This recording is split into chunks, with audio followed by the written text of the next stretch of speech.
Hi friends, it's Stephanie, and today I thought it would be fun to give you guys a little altar tour. So, this change of season, we're going into September, fall is coming. I decided to redo my whole altar space, and I have another little altar to show you.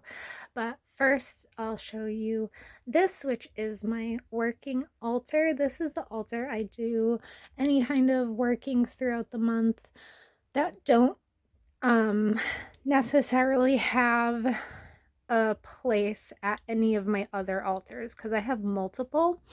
Like, I have my ancestor altar in my living room on a bookcase. I have my money altar in my kitchen. I have a dream altar by my bed, which my bed is right behind me. Pay no attention to the mess on my bed, because yeah, it's a catch-all sometimes when we're not sleeping in it. My husband and I, our house is really super small, so our room is the catch-all room. Yeah. But anyway, so here we go. My little altar that I have going right now. I have um an incense burner back there, and my wand, and this beautiful milk glass bowl, which I think it could have been a candy dish if it had like a lid to it, but I don't know. I got it at a thrift store, but I like using it as like kind of like a cauldron, but I like putting like holy water in it and stuff. So I just have that there, and then behind it you'll see I have a guardian angel candle, which I haven't done anything to it yet, but I will be dressing this candle and blessing it and setting it for a protection candle, because I like to keep a protection candle on my altar anytime I do any workings. I'll light it just for that feeling and sense of security and protection.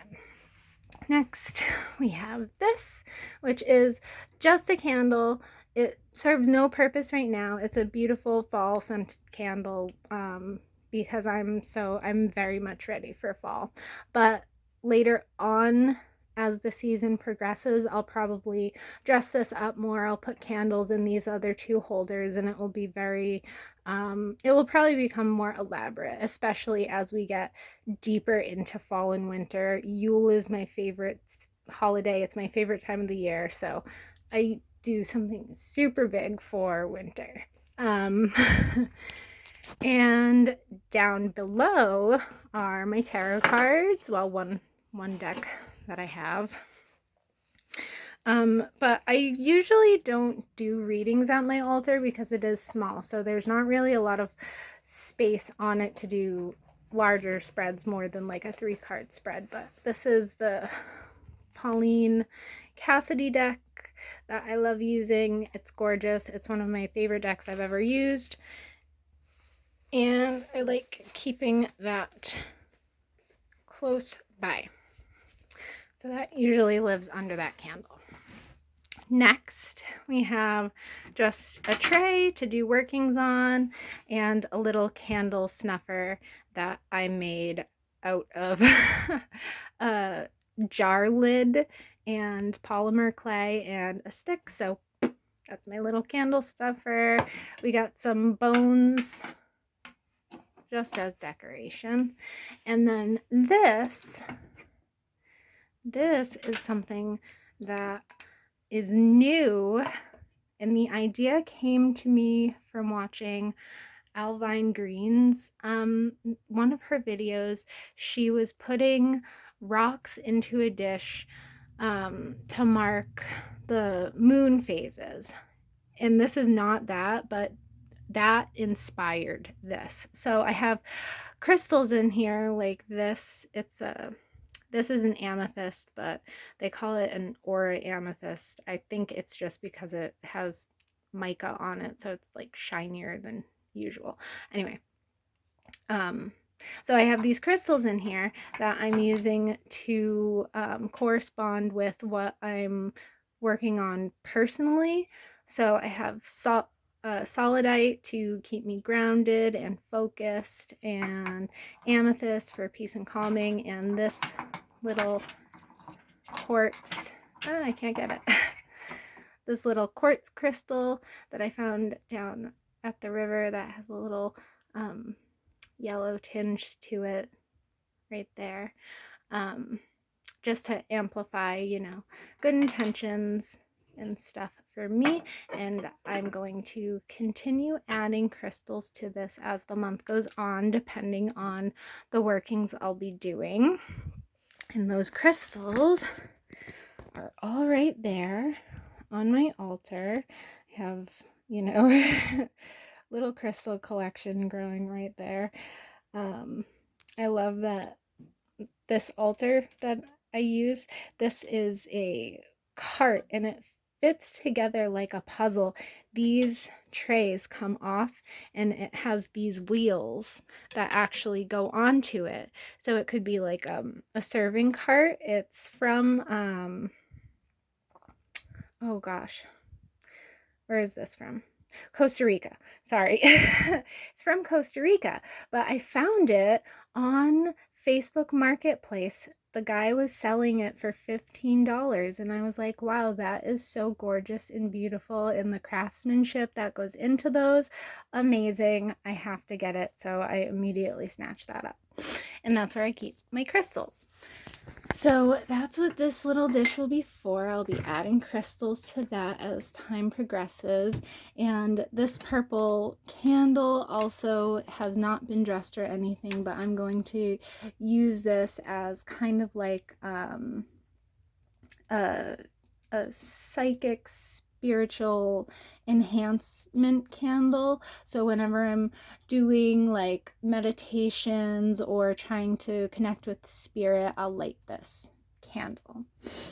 And then we kind of move over to my overflow where I have like candles and incense are over here, and up here I have another deck of cards. These cards, they're in plastic. This is the fortune teller deck. It's from the 1940s. My husband actually bought it for me off of eBay for Mother's Day this year, and it's gorgeous. And I haven't worked with it a lot because it's 80 years old, so the cards are kind of delicate.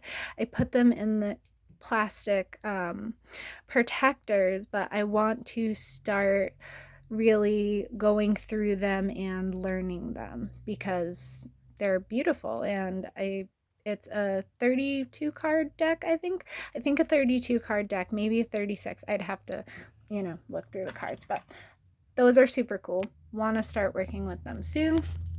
Over here I have my little pill papers, so I'll write like little affirmations and stuff on these and put them in a jar up top, which I will show you now what's up top. This is my September self-care altar because that is really what I'm working on this month, is self-care. I've been feeling really neglected spiritually and personally, and have you ever just felt like you're drowning in life and you need to anchor yourself back to you? Because that's how I've been feeling. So this altar is dedicated to that, and I can't wait to start doing my self-care September. I was joking with my sister saying August has been the longest month, 31 days. It's quite enough, and I am very happy that tomorrow is the 1st of September. Anyway, let me show you what is on this altar. So I have this mirror right there. I like having mirrors around because I like how they reflect the light around, and they're just beautiful. But this one in particular, I found this one at a thrift store again, and I'm pretty sure it's an antique. It has some patina on it, so I know that this is made of copper and it has a marble base, but it's gorgeous. I have dried flowers that I've dried. These roses actually came from a rose plant that I had grown myself. Unfortunately, it got spider mites and I couldn't save it, but have those dried back there just because they're pretty. I have this little, I call her my little faceless goddess, holding those roses just to bring in that womanly, feminine vibe, just like I have this tiny little polymer clay vagina to bring in that feminine energy. This is that little jar I was talking about that I'll be putting those pill papers in. Oh, I can't get the top off. There it is. That I'll be putting those pill papers in if I want to write down an affirmation or a gratitude or anything really self-care related that I just think of and want to write down, scribble down real quick. My one of my most favorite crystals that I've had the longest, just a beautiful quartz point.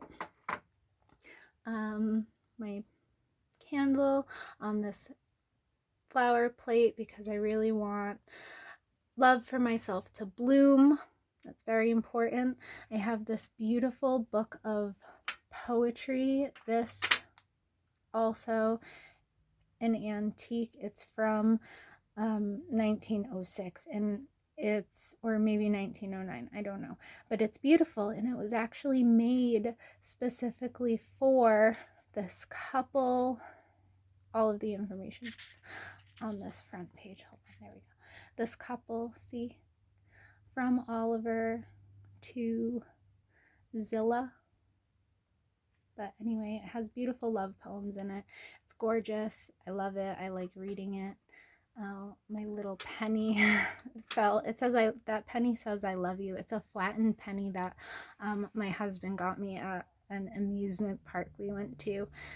This is a little self-care spell bottle that I made up, so whenever I'm feeling like down or sad, I'll come over and give it a shake, hold it in my hands, and really try to ground and center myself with that. So that's on there.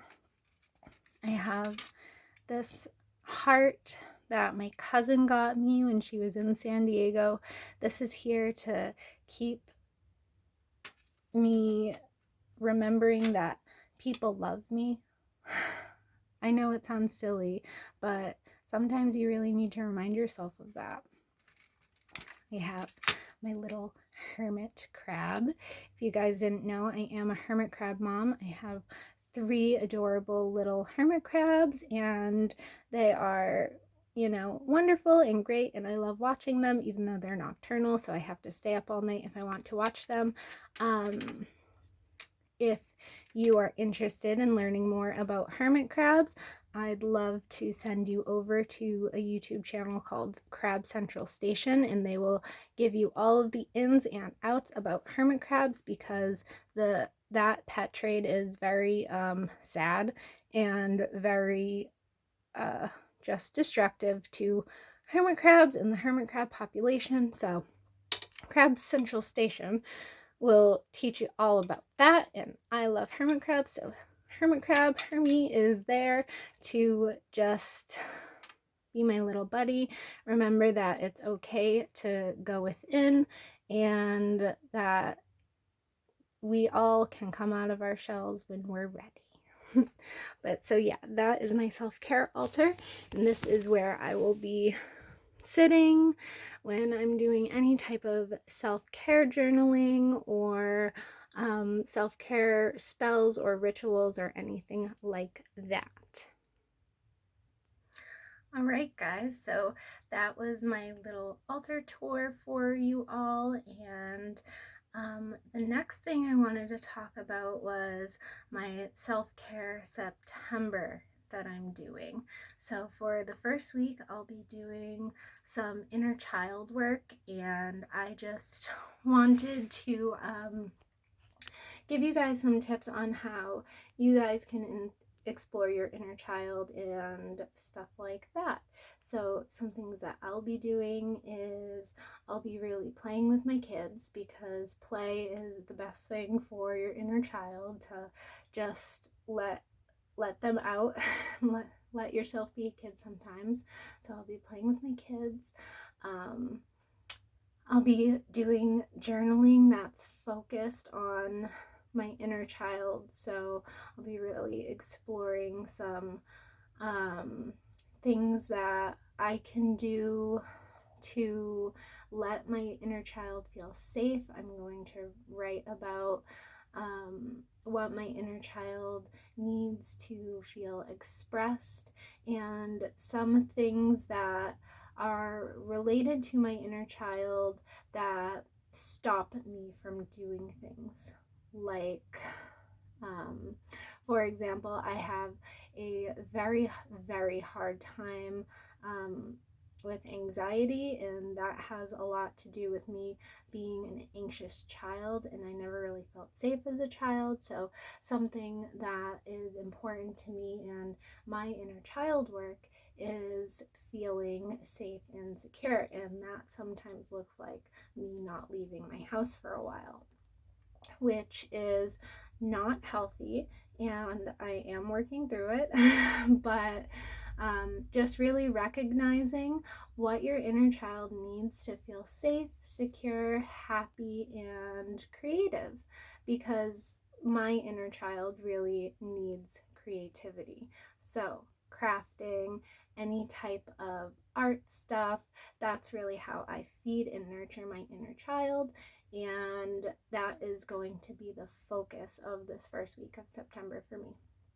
So I hope you guys enjoyed the video. I really enjoyed making it and letting you guys see my little space. I have a few other altars that I'd like to show you, but I'm nowhere near ready to film them today. This is kind of a impromptu video that my kids are letting me film. My daughter's taking a nap and my son is in his room on his tablet. But I will catch you guys in the next one, and I hope you enjoyed this one. See you later, and be blessed.